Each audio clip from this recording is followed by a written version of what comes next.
night. What boy? Yeah, what boy? What boy? The sun is hot, the breeze is slow. I need a ride. Where do I go? Ride go, yeah. That's the name. Island roads will never feel the same. Tap the app, just one click, hopping fast, it's real quick. Right go, where do you wanna go? To the beach, to the street, let the island flow. Right go, the good vibe show, fastest growing ride, everybody know. Right go, where do you wanna go? To the beach, to the street, let the island flow. Right go, let the good vibe show, fastest growing ride, everybody know. Where do you want to go? Are you a progressive young leader, a proactive emerging executive, a rising professional? Then you need appropriate cover for your vehicle. Introducing the Pro Motor Plan from Beacon. Car insurance that includes free loss of use, windscreen cover up to $3,500, free special perils, free accident forgiveness. Get Beacon's Pro Motor Plan today. Don't procrastinate. Call Beacon today at 440-4447 or visit beacongrenada.com.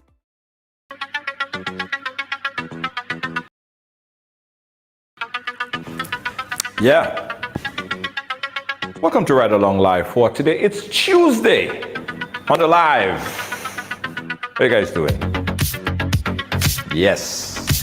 Yes, yes, yes, and yes. Welcome to the ride. Ah, boy, let me tell you something. You know what I hate most? What I hate most? When people see me in St. George's or anywhere for that matter, in St. Andrews, Laguigue, my home village, and they ask me, you still what that? Like, what do you mean by if I'm still here?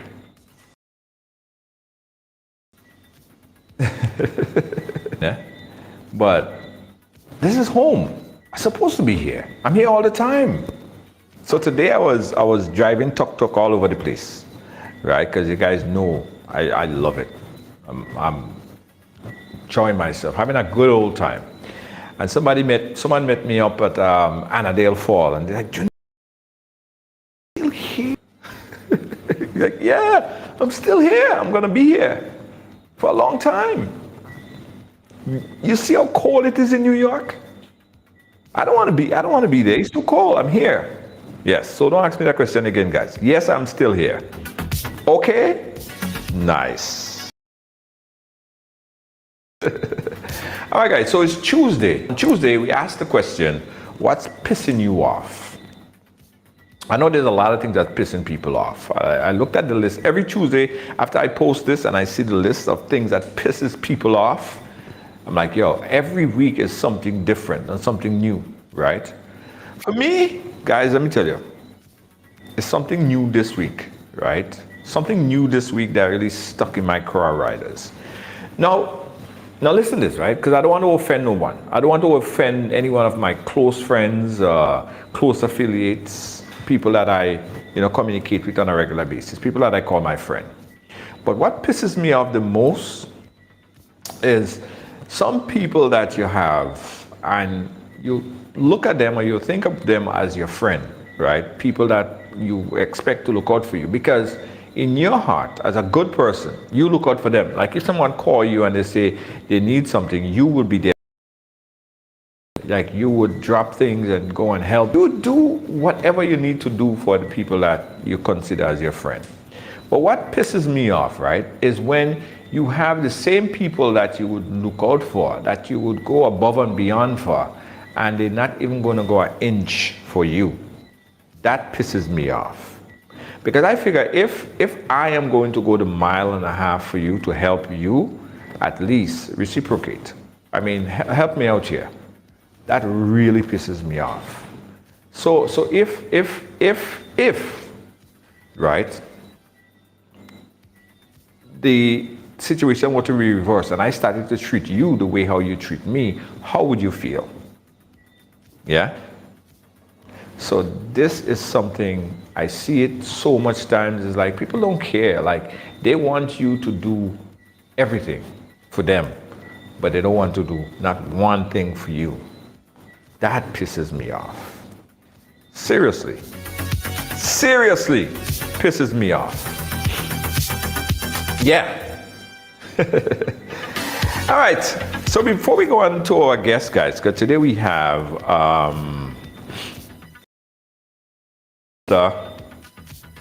Peter we chatting with. Well, I'll bring them in a second.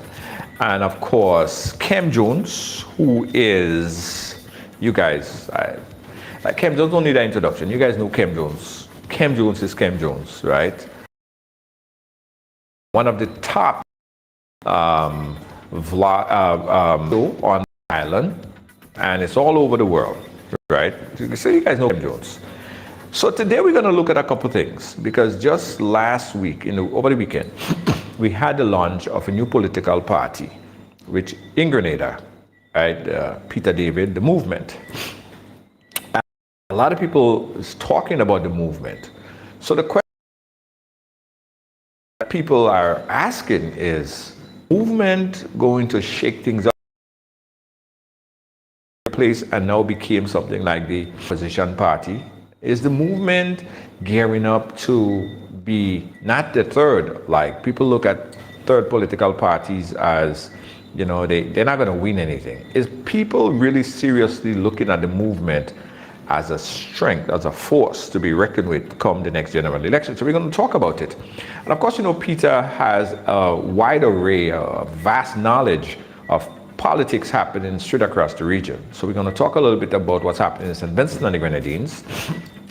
We're going to talk about what's happening in St. Lucia. All have upcoming elections within a matter of weeks, right? So we're going to talk about all these things. All these things.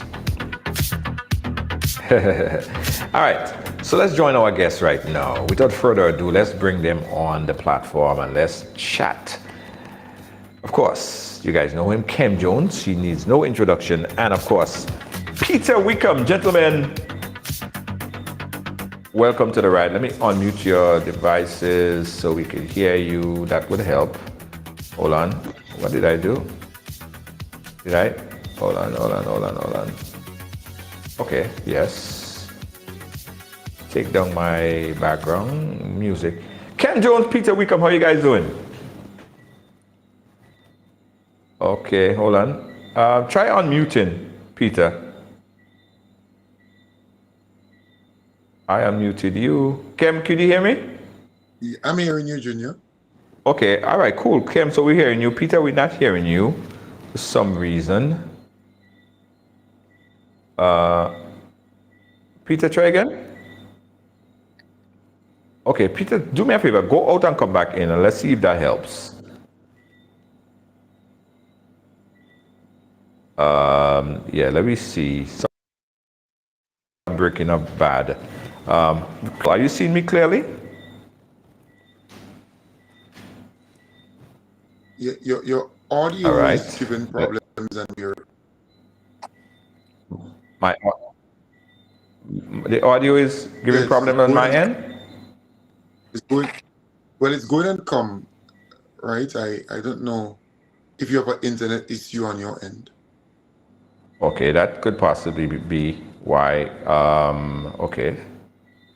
All right, let's see if we could get back. Peter, are you hearing me?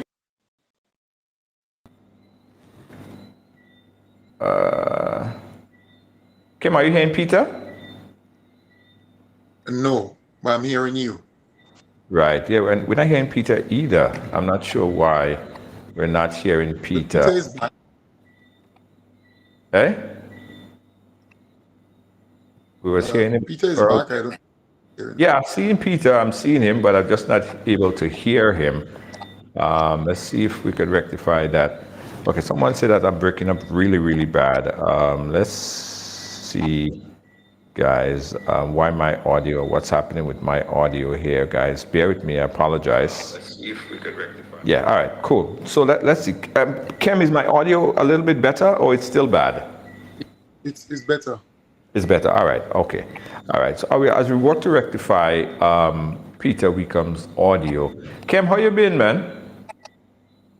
So far, so good. I can't complain, and it's always a pleasure to be on your program, your platform, and with Peter Wickham, who is a well-respected regional pollster, and I think he's in talk show too, podcasting out there in Barbados. In fact, I happened to be in I went to Barbados sometime recently, and I actually heard him while in the vehicle. So he seemed to be very well listened to in Barbados and regionally. So it's always a pleasure being on any program with him. So that is done anything Caribbean. Okay, absolutely, absolutely. Peter, are you able to hear us? Yeah, that's very strange because earlier we was speaking and I was hearing you just fine, Peter. But now it's just like your audio went dead. Let me see, off and on. Nothing still, Peter, nothing still. That is strange. That is strange. Peter, do me a favor. I don't know if you need to restart your device. I don't know if that would work. I really apologize for putting you through all of this, but the audio just seemed like it just went completely, and it's not coming back. So Peter, I don't know if it's possible you could restart your device, if that would reconnect the audio a little bit better. All right. While we work on Peter, Kem, let's start here, right? We recently saw the launch of the movement. I mean, it's something that, been out there. Peter, everyone know the history. Or if you don't know the history, Peter David initially member of the NDC, he then left the NDC or was fired, however you look at it. And then he joined the New National Party. And if you guys been following what's been happening recently, Peter David was then, he resigned from the NNP just a few months ago, and he went ahead and started his own political party. Been doing a lot, being very vocal on social media, more so than any other times, and promoting a start of a new movement. Well, we saw that movement come to life over the weekend here as he came out and launched it officially to the general public. First of all, Kem, before you answer about his political party and his political future, what are your thoughts on Peter David and the initiation of this political party? Do you think that is something that is solid, or do you think that's something that the NDC or the NNP needs to look at seriously? Well, Junior, what I can tell you is that Peter David is not new to politics in Grenada. He has been around for quite a number of years, right? So some people are saying, well, he will bring something new to the table. That's laughable. This guy is seasoned. He has been there during the revolutionary period. He has been there during NDC, NNP, and every other P. I think he might be about 70 years, or he's somewhere around that region. So he's politics. He's been around for quite a number of time. Yes. He's starting his own politics. What's wrong with that? Jonathan started a party. There is some lady in Cool who is saying all kinds of stuff. She started. So Grenada is very small, and having 9 political parties, it's new. But you only have 2 main political parties. You have ND and you have NNP. Remember, Peter ran under the NDC ticket. So he ran under one of the political parties, NDC. Then he ran under the NNP, again, one of the main political parties. So it's not that he has been tried and tested and we know Peter to be a person who could run on his own under whatever other banner and win anything. In fact, if you look at Peter David's voting, support, may I put it that way, the support that he got in the town of St. George, you'll realize that Peter is not gaining support. He has been losing support. In fact, in 2018, Peter David ran against now the Honorable Claudette Joseph. And Peter David beat her by 826 votes. And in 2022, he ran against the same Claudette Joseph, right? Well, now the Honorable Claudette Joseph. And he beat her by 211 votes.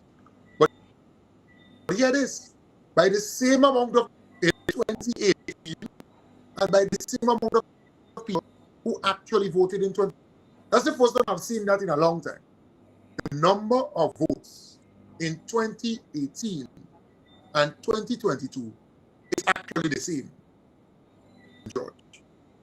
Peter David got less in terms of the victory, the amount of people who, voted for him and how much he beat the Honorable Claudette Joseph by. That fell significantly. So to say that Peter David is viable, winnable, this kind of popular individual, I mean, yes, he might be popular because he was involved in the revolution, he was involved in NDC, he was involved in NNP. I mean, he's like a Kalalu soup or oil mix, all about it. But to say that this who can get, coalition behind him, that is not. I am not so concerned about Peter David. I looked at the audience, and a lot of the folks who were there, who I know to be lovers of people long, they were with him, the NC, in 2003, 2004, and 2013. They left with him in NNP, and they left him, and nothing significant, nothing big happened there, except that NNP going to lose votes because they were period. Nothing significant, in my belief would happen. Third parties are what they are. They would always remain either third or fourth or nothing in the political scheme of things. Right. Peter, are you able to chime in? Wow, Peter, I don't understand this. This is absolute madness. We were speaking just fine right before we came on air, and Peter audio just went completely off. Microphone. Hold on. Stand by, guys. Let's go ahead and see if we could fix this issue here with stand by, guys. Stand by. We're trying to fix this right here. Stand by.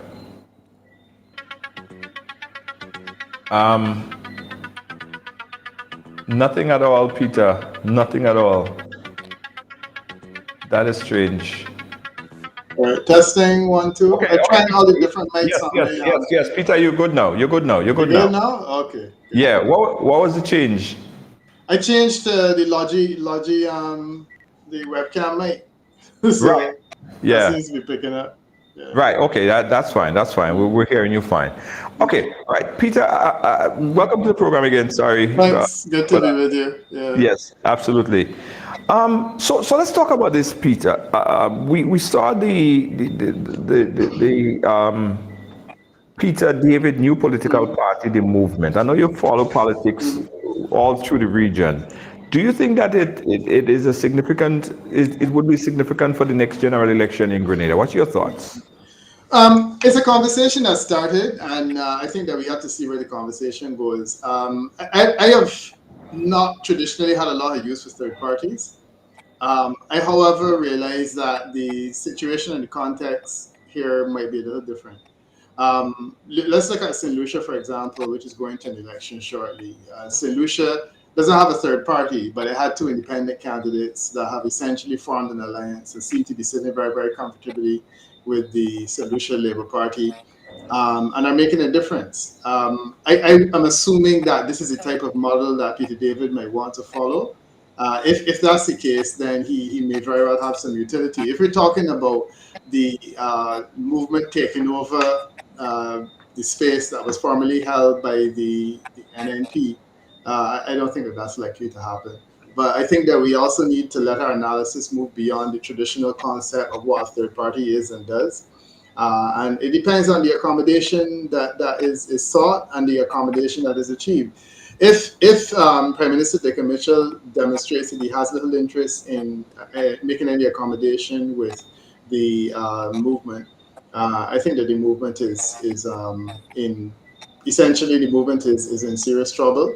It may very well win Peter David's seat, and that gives you a bargaining chip if you're in a situation that is marginal in Grenada. My sense is that the way things are going in Grenada now, I don't see it being a marginal situation. So Peter David on his own and the movement can hurt the the NNP. It can hurt them. It can do some damage to them. He doesn't need to win a seat to do that, bearing in mind that you can run as a movement and you can cause the NNP to lose support without necessarily winning a seat. And I think that may very well be the factor that is important. The fear of what he can do might be enough. But the reality is that I don't believe that he has power to do anything to the government. He has considerable power to do to the opposition. And it doesn't appear as though the opposition is in the mood to have a conversation with him or seek any accommodation with him. I don't think that they will do that. So it just depends to me on how strong Prime Minister Dick Mitchell wants to be. I think he wants to strengthen his hand. He will form an accommodation. He's already taken over one of the members from the NNP that decided to go astray. And if he decides to go with this movement thing, it may very well be.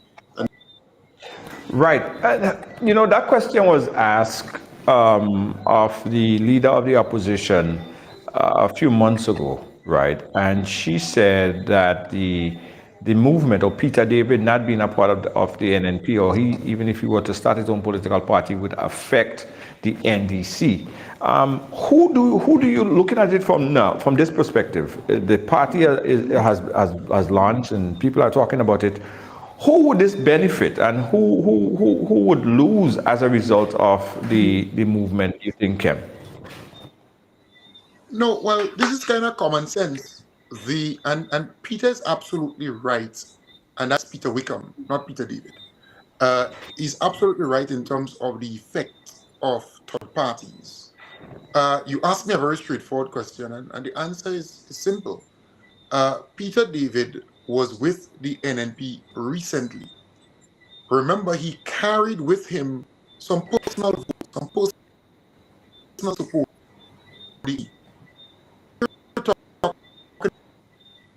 The damage already done to the way to recently was the votes that went to the NNP would impact NNP. But I still stand with my sticking to my these are not really anything to be too concerned about in smokes, right? It would concern somewhat the NNP. I don't think it will make any, because the people who support the NNP, they will vote for the NNP. The people who support the NDP, the people in the middle, they are impressed with the performance of the most honorable Deacon Mitchell. Remarkable. So I am saying it will have any big set of impact. That's just my position. I don't think so. Right. Kem, I don't know how far you are from your data, but reports here also that your audio video up a bit. So I don't know if that might be because you're a little distance away from your Wi-Fi. But they're saying that the audio is, I don't know, it's not coming Let me from check. my end specifically, so you could check from your end and see. Peter, who do you think will benefit from Peter forming his new political party, and who do you think, from you being a pollster, you understanding the politics, would lose as a result of Peter David's new political party? Yeah, but I was saying just now that the party that has the most to lose would be the NNP. The NNP has the most to lose from Peter David, and Peter David doesn't have to win a seat to damage the NNP. He can run candidates in this election. He can pull votes from the NNP. It can be a spoiler, and he can do some serious damage to the NNP. And he can essentially not even win his own seat, but yet still that would be the damage that he's done. The point that I was making last time we had this conversation, and certainly, and I would reiterate, no, I don't believe that Kem agreed with me at that point, but we see how it goes this time. Is that a person in Peter Davis' situation doesn't really have a whole lot to lose. I mean, he has been in politics for a long time. He's a household name. He has not run Grenada's politics since the 1970s to know. And my sense is that the danger in Peter David is essentially you have a man that has all this experience in politics. A lot of people love him, and he really has nothing to lose. So my thing is he goes for broke. If that means that he does damage to the NNP, then so be it. And I think that that's something that would certainly make the Prime Minister very happy. So my sense is that I'm not saying that Prime Minister the Commission needs him to win, but I'm saying that he can help strengthen the Commission's hands. So the situation is simple for me. The Commission can form an accommodation with him of sorts and work with him. He can strengthen his hand, or alternatively, he can decide, you know what, do what you want to do. And I said, if he decides to do that, yeah, I mean, Peter David doesn't gain a whole lot, but what he does is he damages the NNP, maybe even irreparably, which I think would be a very, very interesting development. I'm watching Prime Minister Dick Mitchell with great interest of late. I really like the way that he handled the situation with the radar. That's probably something we can speak about another time. But my sense is that he's demonstrating a level of political intuition that I did not expect from someone who was in politics so recently. Against that background, he may very well look towards an accommodation. And as I said, it strengthens his hand considerably. He gets the benefit of not having to contest particular constituencies like City Tongue St. George's. He can have a resource to work with, assuming that he can manage it. And, the question that people are asking the same way, there's Caribbean politics, and in Caribbean politics, the question of a third party. Look, I saw a third party run in St. Kitts and Nevis. St. Kitts and Nevis has 11 seats. Grenada has 15. And Timothy Harris won, Dr. Harris won one seat and became Prime Minister. So it really just depends on the scenario. And I think that the smallness of Grenada and the number of seats of 15 seats, if Peter David can bring home one, worse yet two, he's a player. Because the reality is that once you have a seat in a parliament of 15 seats, you have power and you have political influence that you can use to your advantage, especially when you're dealing with a person who is as steeped in this politics as Peter David is. So that's where I see it. I think that the NNP ought to be afraid. I don't expect them to negotiate with him because the fact of the matter is that he was just in the party and they are not going to beg him to not go. My hope was when the election within the party was over, that certainly the MLMPR would have approached Peter David and worked out some kind of a working arrangement that would have seen him take on some responsibility. I said, if Peter David was so inclined, he could have been deputy leader of the NDC, and he could have negotiated, or they could have negotiated with him. You mean the NNP, right? NNP, right? Yeah. Right. And they could have negotiated with him, the role of deputy leader of the opposition or leader of opposition business, and given him some constructive role within the organization. But what did they do? They didn't. And I don't know that she had the power to do it because she wasn't even opposition leader at the time. So I think that all things considered, she did not. She lost the opportunity to work out an agreement with him. So my sense is that she's not going to go back to that no, and that's not going to happen. So you're looking at knives being drawn. It's an adversarial situation, and yeah, I can tell you, if an election was called tomorrow, it would really be very interesting. Prime Minister Mitchell Yeah. has indicated that he's not calling an election soon, which I think is well good, but nonetheless, if he did, it would be some very very interesting politics. So we have time to see how things go. How much damage do you think, Peter, to the NNP after Peter David? How much damage do you think was done to that organization? And do you think that is irreparable damage, or that could be repaired or fixed within the owner, between the organization itself? Um, I don't believe it can be fixed. I don't think that the NNP damage can be fixed in terms of the Peter David scenario. NNP has now lost two people since they've been in office. They've lost two people. They've changed their leader. They have essentially displaced a leader has been stability at the party for several years. So they're now building under new leadership. And in an environment like that, when you're losing members left and right, it's challenging to see how it goes. I haven't gotten the impression that Emmeline Peer is aware of the hill that she's claiming. I haven't heard anything from her to suggest that she's aware.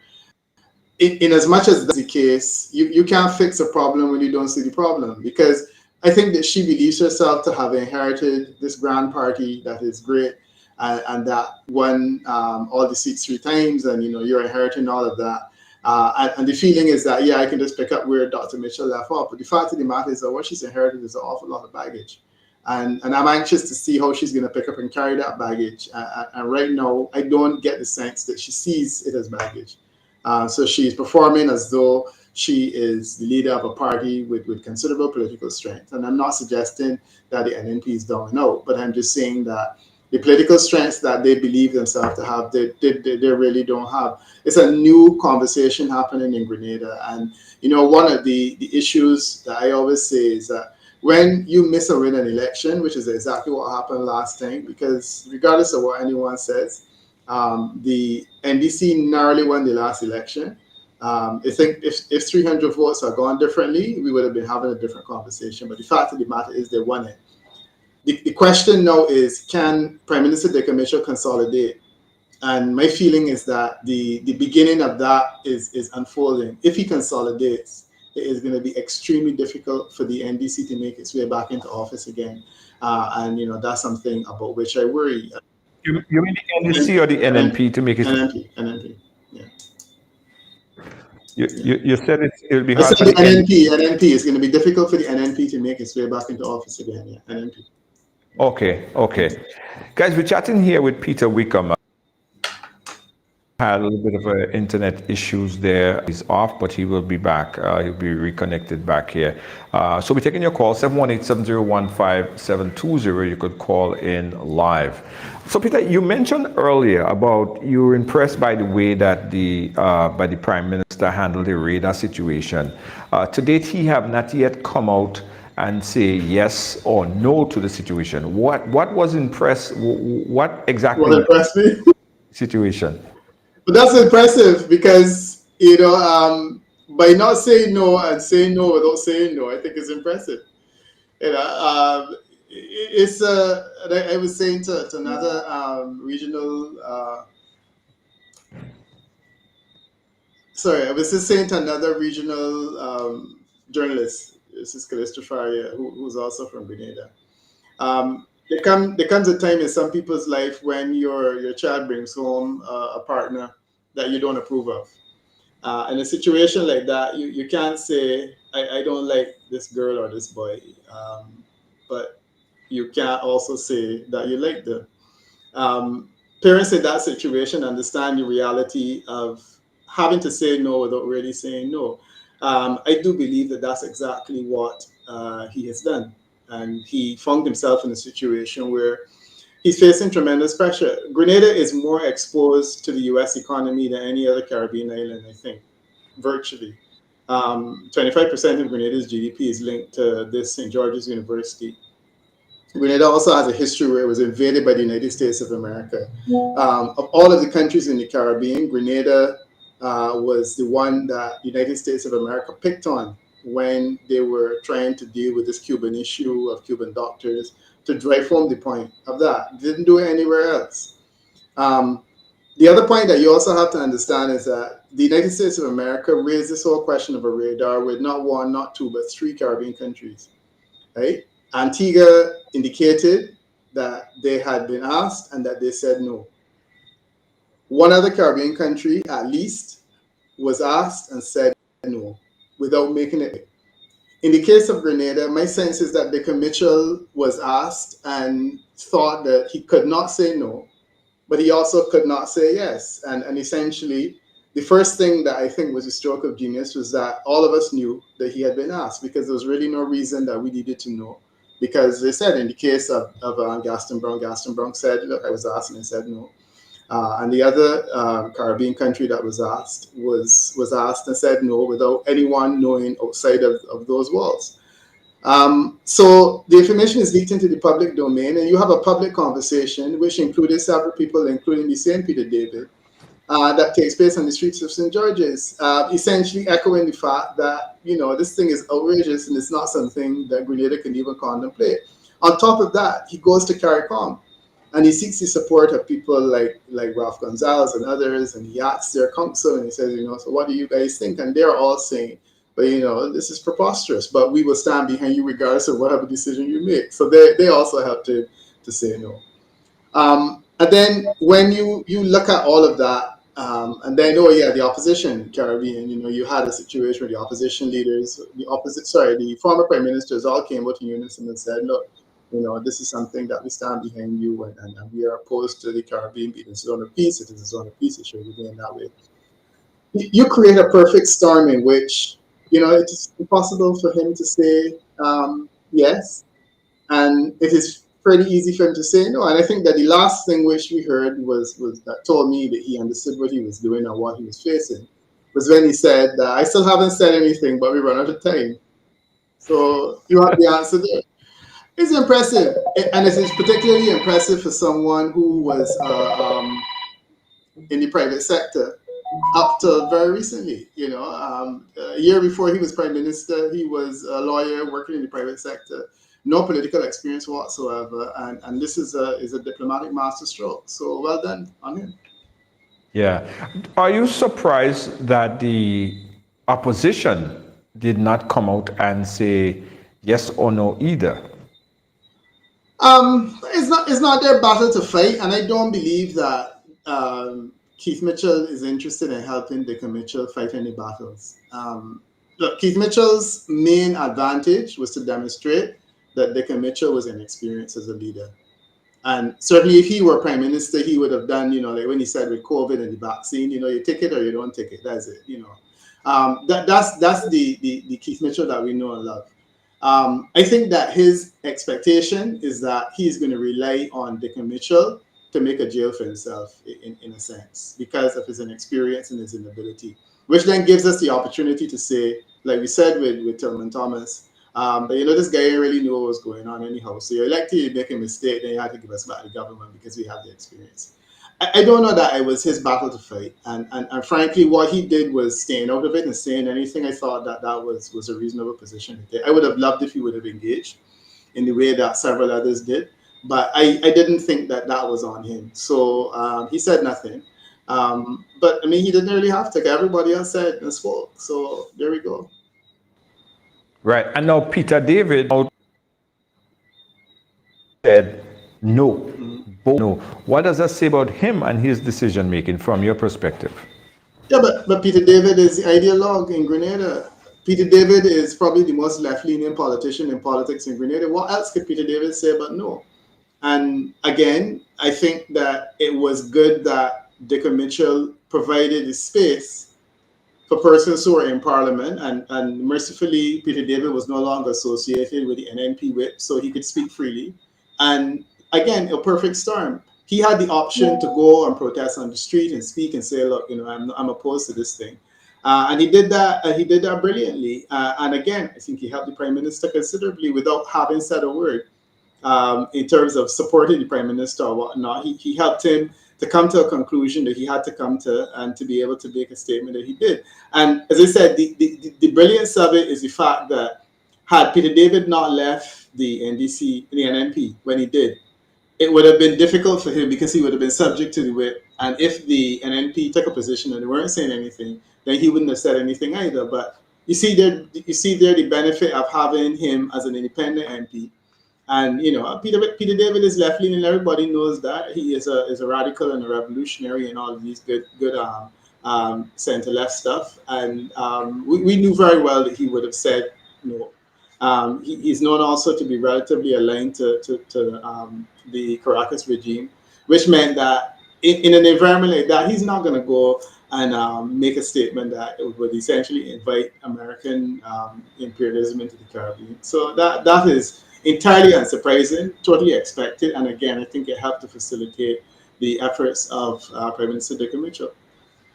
Yeah, yeah. Guys, again, you're watching Right Along Live. The phone lines are open. You can call directly at 718-701-5720, or you can call on the WhatsApp at the same number, 718-701-5720. We're speaking here with Peter Wickham on a range of topics, right? So I want to shift a little bit into regional politics, specifically to the other countries that we see, other islands in the Caribbean that have upcoming election. We have St. Vincent and the Grenadines. I don't know how you are with in terms of looking at the politics there. P and the NDP, people are saying, and that's some pollsters, that it would be the tightest race ever. And also we're looking at St. Lucia, who announced their on December 1st. What's your election? Yeah, I'm more comfortable talking about the St. Lucia situation, largely because I feel that there's a greater level of certainty there, and I can speak more about it. The St. Lucia situation is one that is interesting for a couple of reasons. Let's start with the fact that St. Lucia has had this regularity of alternation where, for the last 5 election cycles, they've changed government each time. And I think it's created a very interesting scenario where you had this long-standing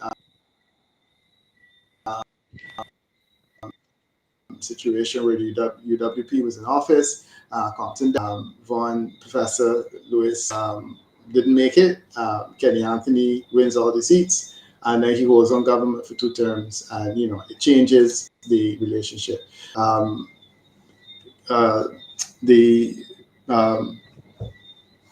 What's his name? He comes back. The former prime minister. He comes back, and Compton comes back. He takes the government. He wins the election, and then he dies, and it throws the UWP back into a tailspin. I get a sense that the politics of St. Lucia appears to want to settle back down, in the sense that you may very well have the first time in recent St. Lucian history that the same prime minister wins 2 elections back to back. And I would say that if that happens, it would have been one of the more unlikely characters to have won that election, in the sense that Prime Minister Pierre was waiting in the wings for a long time, and he seemed to fight to get to the top. And now he's gotten to the top. It just seems as though he has the necessary medicine to settle St. Lucia in a particular way. So that to me is fascinating. He's competing with former Prime Minister Chastanet. The idea of a person going into opposition as a former Prime Minister and then coming back and winning is not new, because certainly Kenny Anthony did it.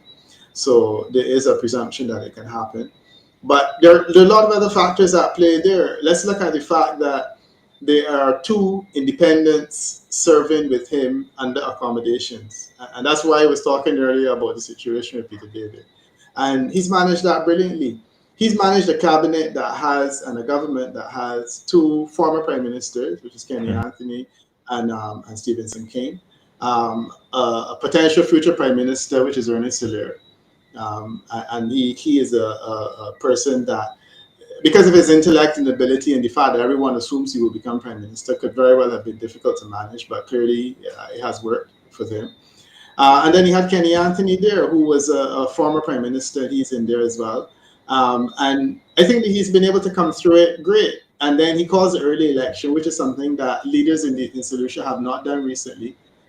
So my thing is that he obviously knows something that leads him to believe that look, he can pull this thing off. No, and if he does, it will be. I would say it will be historic in the sense that he will be returning St. Lucia to this idea of irregularity. It puts the UWP back in a uncomfortable position where they have to look at leadership all over again. They've been looking for the Messiah for a while, and I think that they'll be right back to square one if they don't make it on this occasion. If they do make it on this occasion, it basically means then that Chassanet has been given a second chance, and I'll be interested to see what he does differently this time. Apparently, he's changed. He said that he's a changed man and that he's a different person, and a lot of the mistakes he made on the last occasion he would have made. He has something like 10 new candidates. I personally would have thought that that is a huge risk to take, where you change up so many candidates at one time. And the fact that you have an early election means a lot of these people are not going to be able to meet and greet and press flesh and so on. So he's operating at a disadvantage on this occasion. But as I said, if he pulls it off, it would be brilliant. You have a fresh new team, a fresh look, and he would be able to go forward. So we'll have to see what happens in a couple of weeks. Short campaign as well. Yeah. What about St. Vincent? What about it? You looked? Have you looked? Have you pay attention to it? But I mean, it's difficult. It's difficult not to look. I think everybody's been looking, Yeah, So, but you said that you had Justin on. Yeah, yesterday Justin we had has a some conversation ideas, so with Justin so Peter. we can ruminate on Justin's comments and see what or you can let your listening public ruminate on Justin's comments. Well, Justin said, I don't want to. No, I don't want to comment on what you say publicly. I say that that ultimately can be your starting point in terms of the conversation. I like Right. everybody else in the region. I'm very very anxious to see what happens in St. Vincent. History is made regardless. Either way. Um, Prime Minister Gonzalez is the longest serving Prime Minister in the Caribbean. He's one of the longest serving in the Commonwealth. There are few leaders in the Commonwealth other than in places in Zimbabwe where somebody has won 5 elections back to back, 6 elections back to back, far less 5. But he's done it, and he has won more elections than any other leader consecutively in the Caribbean ever. And as I said, he's in a class by himself. Mrs. Scarrett has the potential to do more than him because of his youth and so on and the strength that he holds now. But if an election was called in Dominica tomorrow, I'm relatively certain that Scarrett would win it largely because there's nobody else. The uncertainty in Grenada, in St. Vincent and the Grenadines stems from the fact that you have an extremely strong opposition that almost won the last election. And I think that that's the reason why, we're all watching it with a certain amount of delicacy to see what happens. Because if there's a person that can pull it off, Ralph Gonzalez is that person. But the question is it a hill that is too big for him to climb on this occasion? Did he bite off more than he can chew? Or is it that he is the one person in the Caribbean that can pull it off?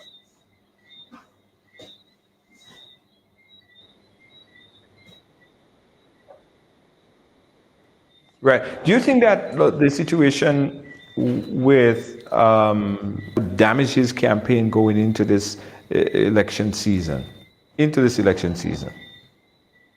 I'm actually of the opinion that helps a lot because right now there's not a lot of love for Kamala Persad-Bissessar and her regime anywhere in the Caribbean. I struggle to find people in Trinidad and Tobago, far less outside, that are not diehard UNC supporters that see the logic in anything that she's saying and doing and trying to understand what exactly she's doing. She is openly provoking confrontation with her closest neighbor in a way that makes absolutely no sense to no one but her.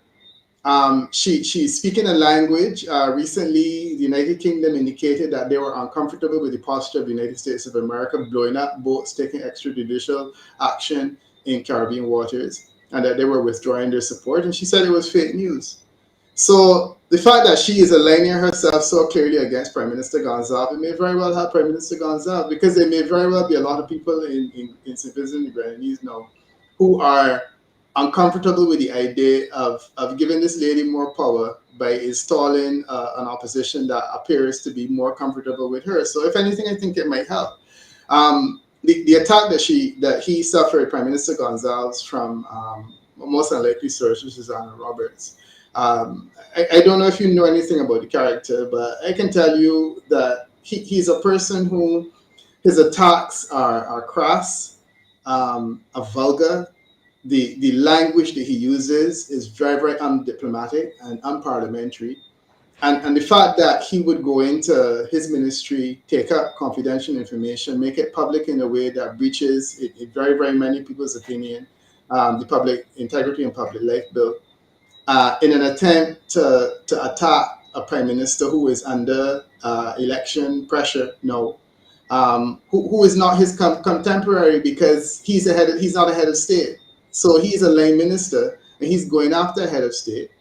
And then a situation arises where the prime minister says, yeah, good on him, you go ahead and you do it. To one of my colleagues, one of my prime ministerial brothers.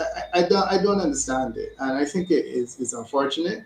And as I said, the source is coming from as well, Anna Roberts, is someone that he doesn't have a whole lot of credibility. And he's a person that is known to be, as I said, the crassness, the aggressiveness, the commonness, and the manner in which, and to hear him referencing Prime Minister Gonzalez as his big belly comrade, I mean, come off it.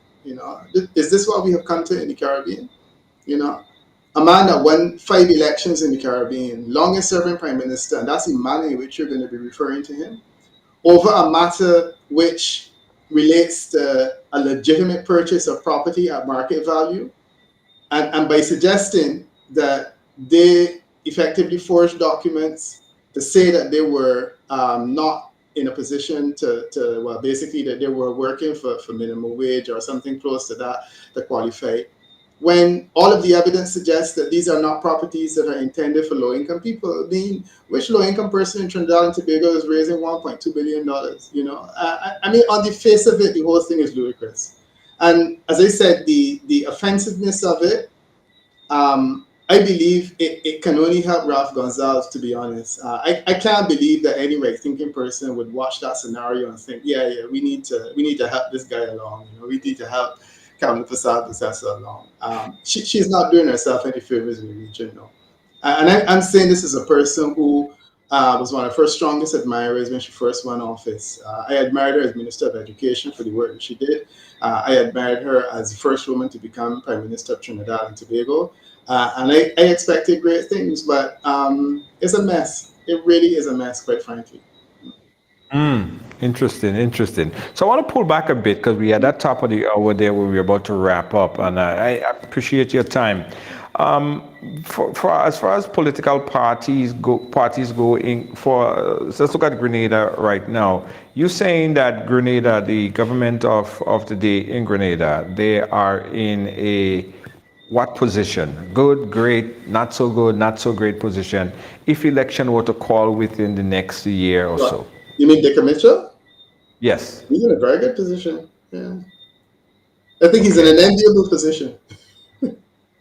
Oh, yeah, okay. He's in an enviable position. Yeah, if an election was called, I think he's well placed. He's well placed, especially don't think that an NP is in a position of election just yet, because they have work to do. So for those reasons, he's in a good position. Yeah. Right. The other thing I'm not going to talk about, because you said you don't want to talk about another pollster and what a comment made that there was 4 MPs that would likely lose their seat. I'm not sure if you did any analysis on that in Grenada on the ground there, but that was something that Mr. Justin Pierre did and spoke about. But anyway, you don't want to talk about the next pollster work, and I completely understand. Listen, thank you so much for chatting with us, Peter Wickham. I appreciate your analysis on hard work that you've been doing over the years to bring this type of analysis to us. I appreciate you, my brother. Thank you so much. My pleasure. Always good to sit down with you. You take care. All right. Thank you so much. All right. Cool. Yeah. All right. All right, guys. Yeah. So that was pollster Peter Wickham. We lost Kem because Kem video was kind of coming in and out, and we ended up losing him, and he didn't reconnect back with us. So we apologize for that. Let's take a quick commercial break. Guys, I got some final thoughts. When we get right back, don't move. The sun is hot, the breeze is low. I need a ride. Where do I go? Ride go, yeah.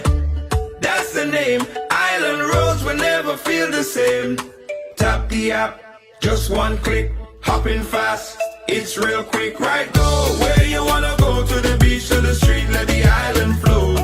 Ride go, let the good vibes show. Fastest growing ride, everybody know. Tuk Tuk now available on Ride Go. Book now.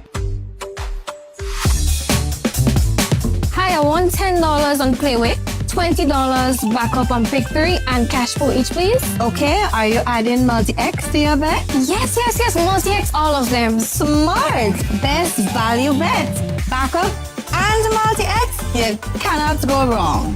Don't matter the bet, multi-X all of the daily games. With multi-X added, your winnings can be multiplied 3 times, 5 times, even 7 times. So make it a rule. Add multi-X to all your Playway, daily pick 3, and daily cash for bets every day and for every drop, and watch your money grow. Available at stores and online. You heard it here. Multiply your winnings daily. Must be 18 or older to play. NLA, making your dreams come true.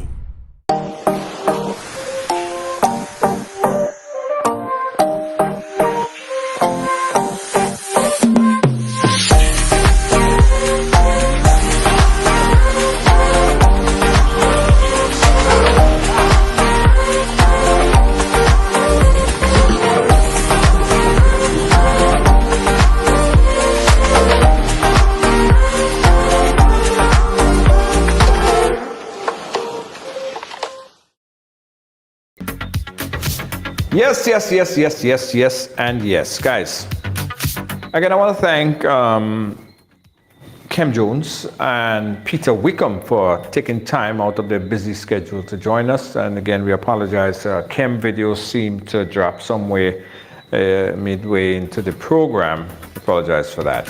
So earlier, we just saw an ad, right? And it's about Ride Go, right? And 2 things I got to say.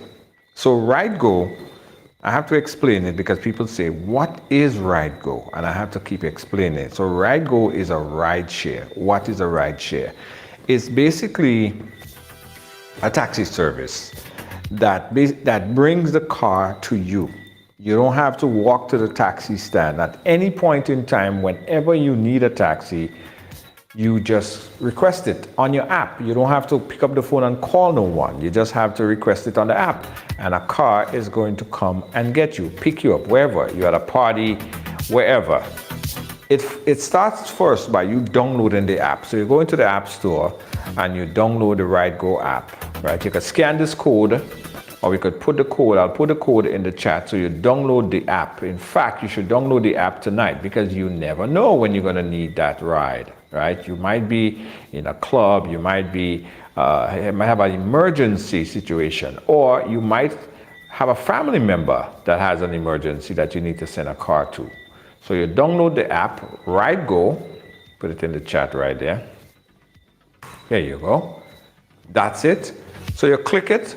If you have an Android, you download it for Android. If you have an Apple device, you download it for Apple. And voila, right? Set up your account. It takes like about 30 seconds. And once you have the app, you're good to go. Whenever you need a taxi, or you have a family member that needs a taxi in Grenada, or even if you don't live in Grenada, you might live in England, in Canada, the United States, wherever, you could just request a taxi for your mother, your sister, your brother. Coming late from work, you can't find a bus, request a ride. Download the Ride app right now. Also, I got to pick up the folks at Ride Excursions and Tours. Take a look at this. Looking for the ultimate island experience? Hop on the Ride Tuk Tuk Rum Punch Tour and explore Grenada like never before. Feel the tropical breeze, sip on authentic Caribbean rum punch, and cruise through Grenada's stunning scenery in our unique and fun tuk-tuks. It's the perfect blend of adventure and island flavor. Book your unforgettable tour now at ride.gd or call 473-422-1011. Don't just see Grenada, experience it with Ride Tuk Tuk Rum Punch Tours today.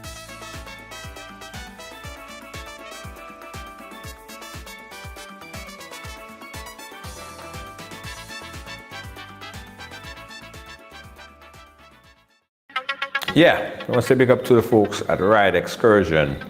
And I believe they have some new service coming soon as well. Ride Excursion, big them up. Right, so let me tell you guys. You see, politics is a thing.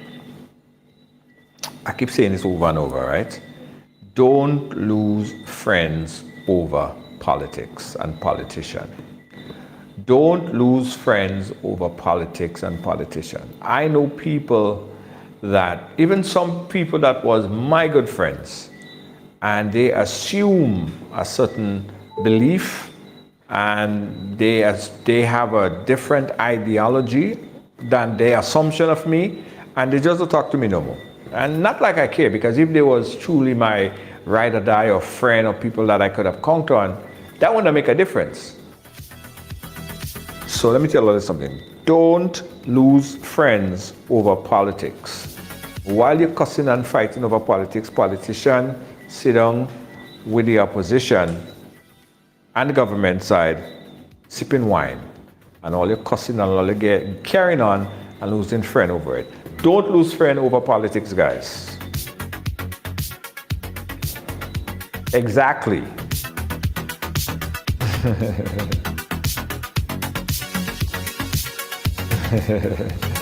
All right, guys, listen. And next week on What's Pissing You Off, I have another topic that I'm going to bring forth, right? I'm working on it right now. Very interesting topic that's pissing off a lot of people. It's more of an investigative report that we're working on, but it's certainly pissing off a lot of people. That's next Tuesday, right here on the right. Tomorrow, guys, we are going to be doing a second poll. We are going to be doing a second poll, right? So keep it locked to the platform, and I'll tell you where we'll be polling tomorrow. So come prepared to press. Come prepared to press, okay? That's tomorrow, right here on the ride. Thanks for watching. Thanks for being part of our program. On behalf of all of our production team here at Ride Along Live, our senior executive producer, Lois JJ Lynn. How you doing, my friend? Yeah, here you're in New York, and it's very cold. Grenada is 80-something degrees. I'll come back after the winter. How about that? I'll come back in spring. All right? I'll come back in spring. Exactly. So before I go, guys, I want to remind you to go ahead and download the Ride Go app in your app store. Go and search Ride Go, RYDEGO, in the app store. Download it. You'll never know when you're going to need the app. Catch you guys again tomorrow. Mañana. Good night. There's a new way to move in Grenada. Ride Go. Ride Go is here.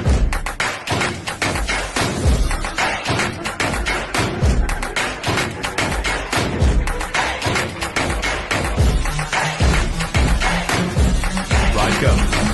Where do you want to go?